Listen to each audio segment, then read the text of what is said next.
Ladies and gentlemen, welcome. Justin Masson here with Nintendo Dads, and this morning, ladies and gentlemen, Nintendo finally did it.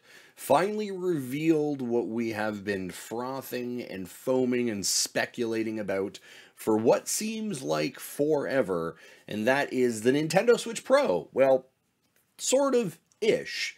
In typical Nintendo fashion, the Nintendo Switch, not Pro, but rather OLED. So let's take a look at this. Let's break it down for what we know to be true and why you may or may not be interested in it, all right? So let's take a look at the announcement video that hit this morning. So we're going to pop that there. And ready? 3, 2, 1.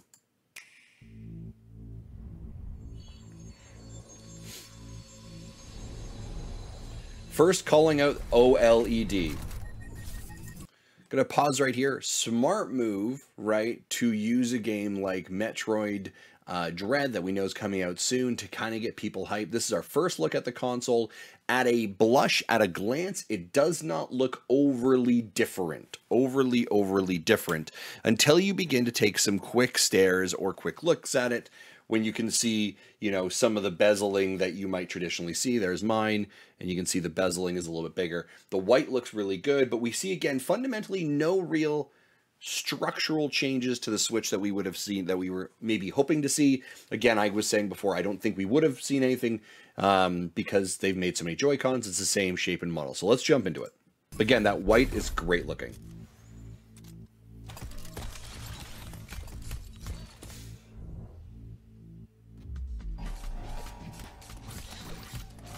So again, I mean, kind of standard, typical of what we would see in a trailer.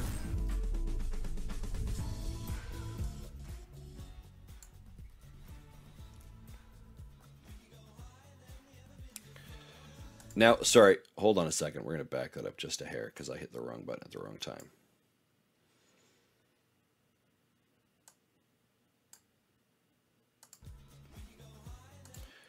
Right, so great call out here. 7 inches, 6.2 inch screen, OLED. Right, so now we're really talking about the screen. We're really kind of or highlighting that. Of course, now we're using a photo from Breath of the Wild, and this is envisioning. This is thinking, you know, games coming in the future. What's this experience going to be like? They're really future projecting what they want the experience to be. There we go. Nice. And that move right there, that little move right there, right? So this is a traditional, like if you look at this, this is the same as this, right? That is the same shape of it. And then this move right here they do is a nice little showing of the difference. That pushing out, lowering that bezel.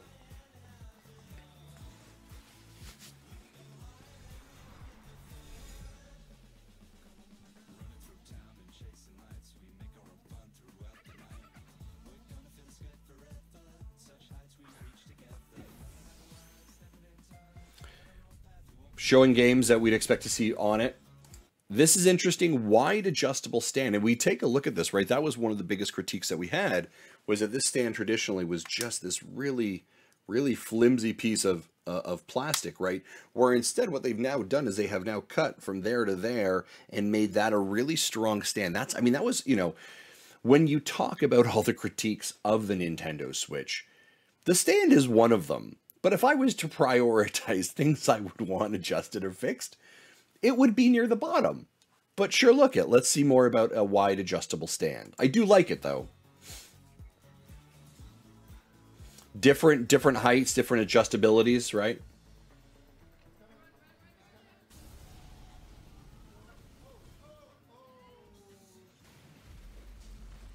I thought this was interesting. Enhanced audio. Yeah, I thought that was very interesting. This is, I don't know how they're making enhanced.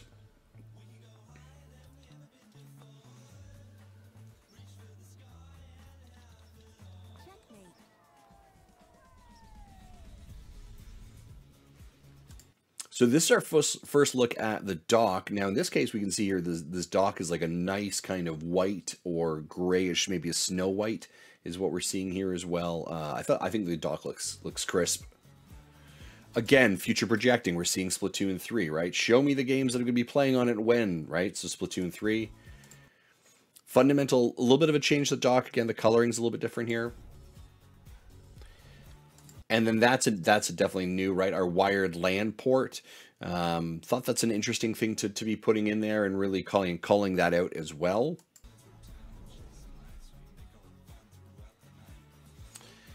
Highlighting the Nintendo Switch Online app to have communication with your friends that nobody uses.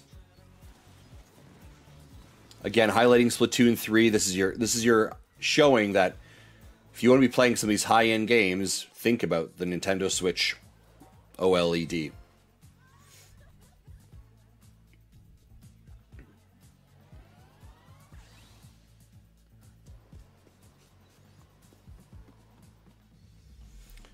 Showing obviously legacy games here as well, right? We're showing Smash, we're showing Ring Fit, showing Mario Party. These are games that basically demonstrate you can play older games on this new console, or games you don't need a brand new game for it. And there's our date, right? The 8th. And then there we see it with the entire family as well, showing again this is a family of consoles, or the Lite, the Nintendo Switch, and then the Switch OLED model. I saw someone say, I think it was on our Discord, that like OLED model is, I think, one of the worst names. It is an OLED screen. That's great. But could we not call it like Nintendo Switch Bright or something? Or, I don't know, something a little bit better than, let me tell you what the screen name really, or the screen differential really is. But I think it's a good shot of the systems. And there's our end shot of it. Now, we're going to dive in a little bit more into, there is the tweet about it as well. Nintendo's done a great job in their PR this morning, kind of getting everything out. They talk about these onboard speakers. So it actually looks like the speakers are closer to the front bezel, down on the bottom left-hand side, which again, I've got my old one here as a point of reference. We don't see that. So they're saying they put speakers more closely to that to help in handheld or tabletop mode. They're really emphasizing tabletop mode, I think, especially when they're emphasizing that idea of the better kickstand. So I think that is a really interesting move as well for them to kind of highlight. What else? They got some other pictures in here, I thought. That's just...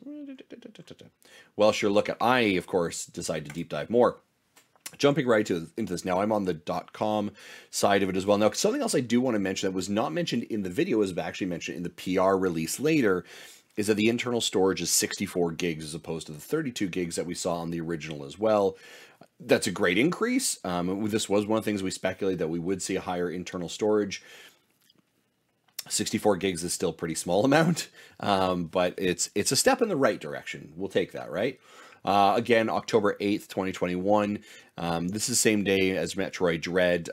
Interestingly enough, the colors, right, the white and the black, very much kind of mirror connecting the colors that we're seeing in Metroid Dread, and especially the villain, the MED or whatever, Emid or whatever it is that chases. We're seeing some color scheme connections there, and so I think there's going to be kind of a, hey, you want to play a really incredible game on your new Switch OLED model? This would be a great game to do. I think they're really trying to connect those two pieces together, where I think we would have traditionally thought this was where we would have seen Breath of the Wild connected, and the Switch OLED model as well.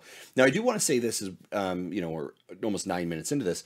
This is their Switch Pro. I do not think there is a Switch Pro version coming. This is it. This is their iteration. This is their iterative model. There is not, I would highly doubt that there is a Switch Pro that we all kind of wanted. These are all lining with the rumors, the closer bezel, right? The form factor doesn't change. We have seen a price increase, right? We can see here in the US, it's $349.99. Canada, that's $449.99. So we do see that increase as well. So I don't think I really don't think we're going to see any changes here. So let's scroll through and take a look at it. They're talking about this being the newest member. Here we again call out the 7-inch OLED screen, a wide adjustable stand, a dock with a wired port, 64 gigs internal. Whenever Nintendo does these iterative changes, remember, they are slight things, right? They're not breaking it down and rebuilding the entire thing. It's looking at where opportunities, and I think, of course, the screen is definitely the biggest one that catches everyone's attention. There was also the rumor of like, oh, why isn't it, porting out to 4K and all this kind of stuff that's, would have cost more. Better shot at kind of the wide adjustable back end of it.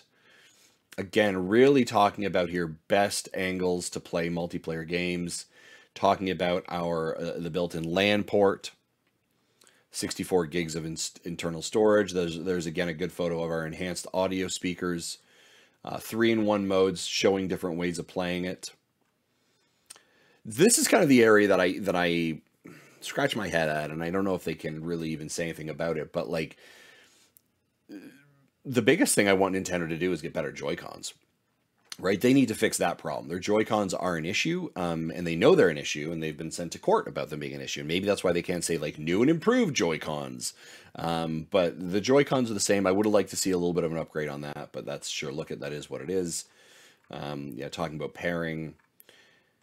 So this then jumps into, hey, you can play your games, right? You know these things. You can play all these games before.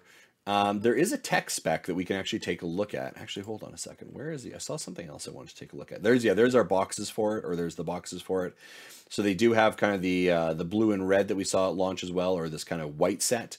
I think the white set is quite crisp. I like that a lot. Compare. There we go. That's what I want to look at. So we're going to compare the three systems. They do a really great job. This is very Apple-esque, by the way, of like, here, let me show you the three systems. You know, so we've got our, and interestingly enough, again, they're putting the most expensive one on the left-hand side. That's the one they now want to promote. That's one they want to be pushing for. So that's why it's here.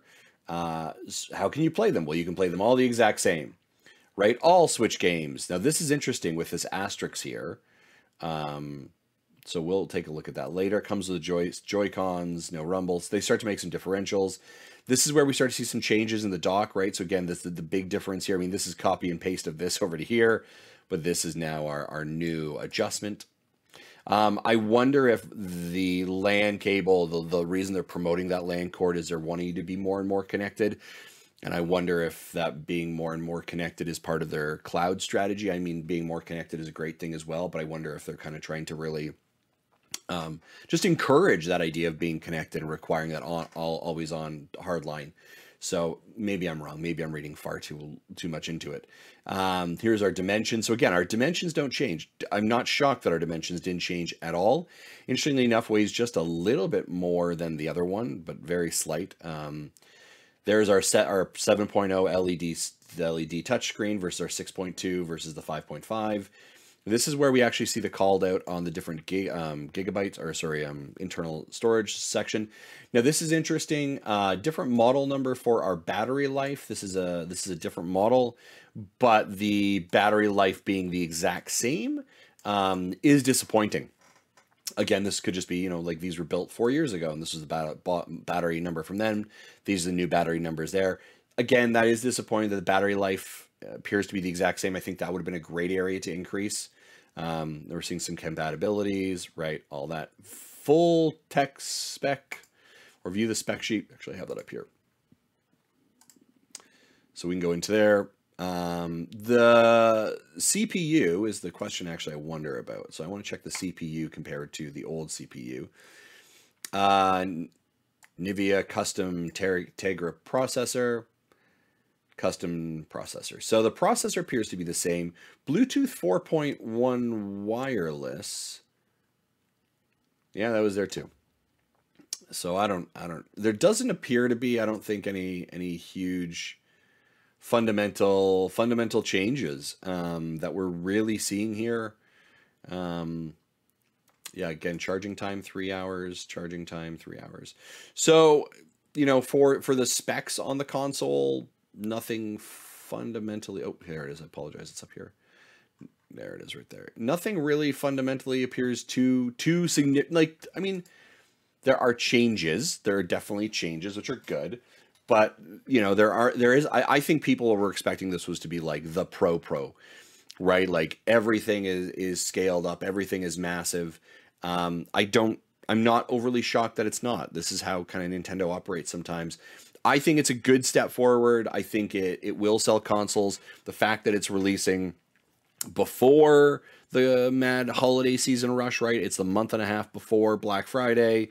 The fact that it's launching the same day as Metroid Dread is good. I think this is a smart move by Nintendo. I know that some people are probably going to buck at it, but I think overall it's a really, really great idea. This will be a nice iteration, a nice addition to their family, and it will kind of continue to move them forward in the next several years as we figure out what the next Switch version is going to be. I know that the Nintendo Dads Discord is popping off. I think all of us are going to pick one up. I think it's a good. Again, is there things that I wish they would have done differently? Yes, of course there is. But this is very on brand for what I think Nintendo does. It is a step forward. It's not a massive step. It's kind of a half step. But I do believe that this is it. These are the 3 models that you will now see moving forward for the Switch. Like I said before, kind of the Apple version, right? You've got the Lite, you've got the kind of middle of the line, and then you've got this other topped up one if you want some more internal space, if you want a bigger screen, if you want better speakers, if you want a different kickstand. But all fundamentally they can do the same thing. So it's really about the player's choice. So, ladies and gentlemen, that is a breakdown of the Nintendo Switch OLED model. And of course, I will also say I think that's a horrible branding name for it. But ladies and gentlemen, let me know in the comments below. What do you think of this? Are you excited to pick it up? What do you think of Nintendo's decision to do that? And of course, if you're new here, click subscribe. Also click the bell so that when these videos come out, you can see them. Be the first to see them. Be the first to comment. All right. Thanks for watching. Take care. Bye-bye.